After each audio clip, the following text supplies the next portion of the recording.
नमस्कार। कभी सोचा है आपने कि हजारों मील दूर वॉशिंगटन में लिया गया कोई फैसला मुंबई में पेट्रोल की कीमत को ऊपर नीचे कैसे कर सकता है?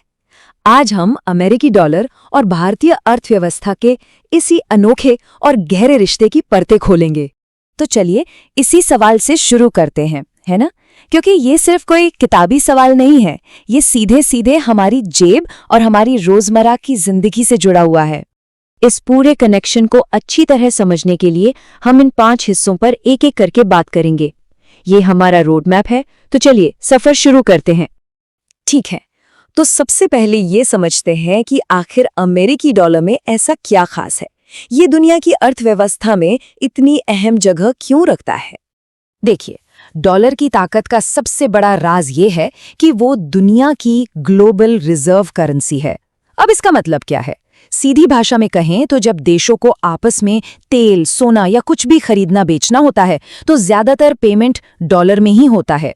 ये समझिए कि ये अंतर्राष्ट्रीय व्यापार की डिफॉल्ट भाषा है।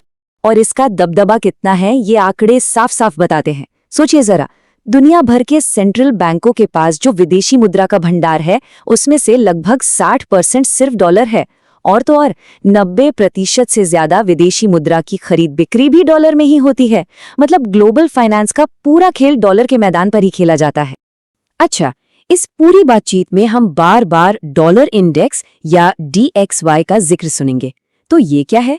ये एक तरह का स्कोरबोर्ड है जो बताता है कि डॉलर दुनिया की दूसरी बड़ी करेंसियों के मुकाबले कितना मजबूत या कमजोर है।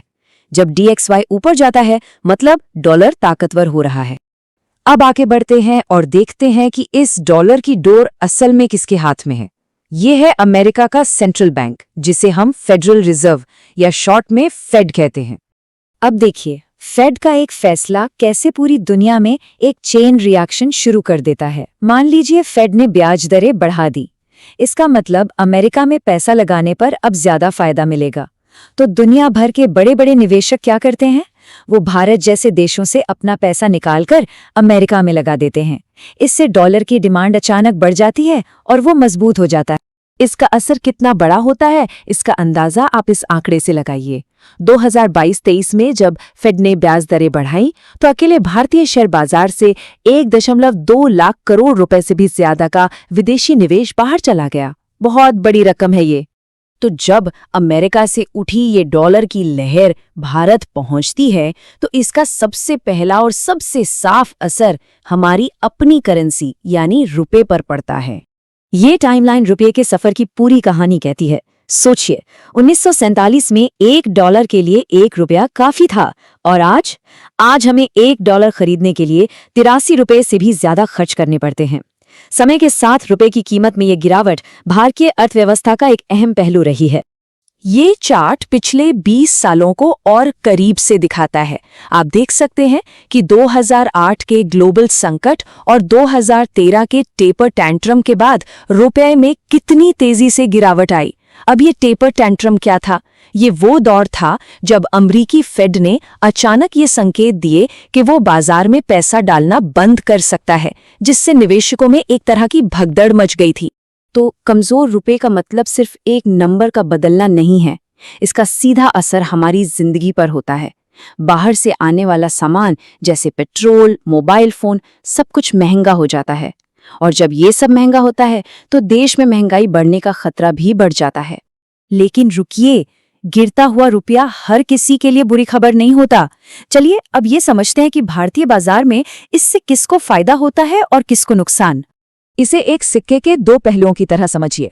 एक तरफ है हमारी IT और फार्मा कंपनियां जो अपना सामान और सेवाएं विदेश में बेचती हैं।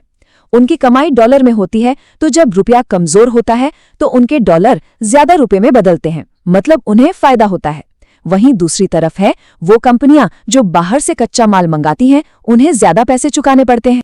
और यही वजह है कि एक मजबूत डॉलर और भारतीय शेयर बाजार में अक्सर 36 का आंकड़ा देखा जाता है। जैसा कि बाजार के जानकार कहते हैं, जब डॉलर ताकतवर होता है तो पैसा भारत जैसे उभरते बाजारों से निकलकर सुरक्षित माने जाने वाले अमेरिकी बाजार की तरफ भागता है। चलिए कुछ खास सेक्टर्स पर नजर डालते हैं। आईटी और फार्मा के लिए ये अच्छी खबर है क्योंकि वो बड़े एक्सपोर्टर हैं। लेकिन तेल और गैस सेक्टर के लिए ये बुरी खबर है क्योंकि हमें कच्चा तेल डॉलर में खरीदना पड़ता है।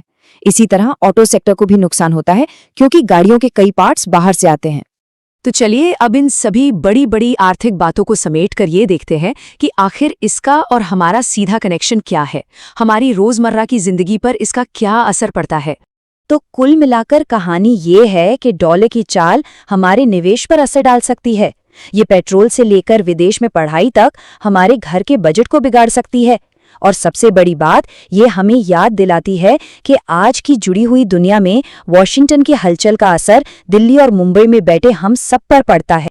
तो जाते जाते एक बड़ा सवाल, जैसे जैसे दुनिया की आर्थिक ताकत का संतुलन बदल रहा है, क्या भारतीय अर्थव्यवस्था का डॉलर के साथ ये रिश्ता भी बदलेगा या फिर हम हमेशा डॉलर की धुन पर ही नाचते रहेंगे? इसका जवाब तो खैर आने वाला वक्त ही देगा।